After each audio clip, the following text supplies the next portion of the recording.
For the repair of the Osaka pressure gauges, the following procedures were necessary: replacement of various electropneumatic components and general cleanup of the units. For testing, we add some pressurized air as input signal. By manipulating the input signal, we see that the unit reacts and the needle of the gauge moves according to the input signal.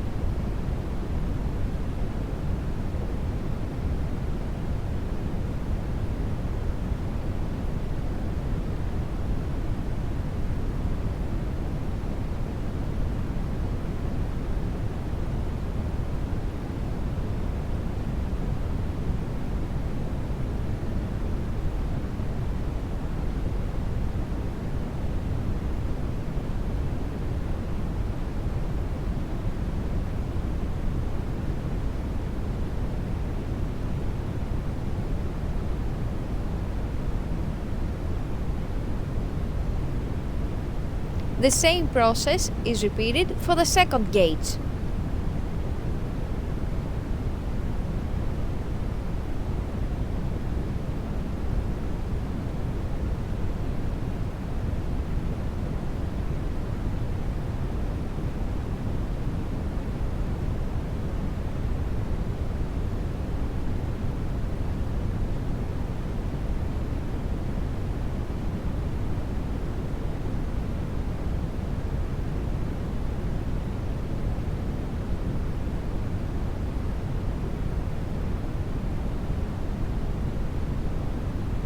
It is now clear that both pressure gauges are working successfully and are ready to be delivered to the customer.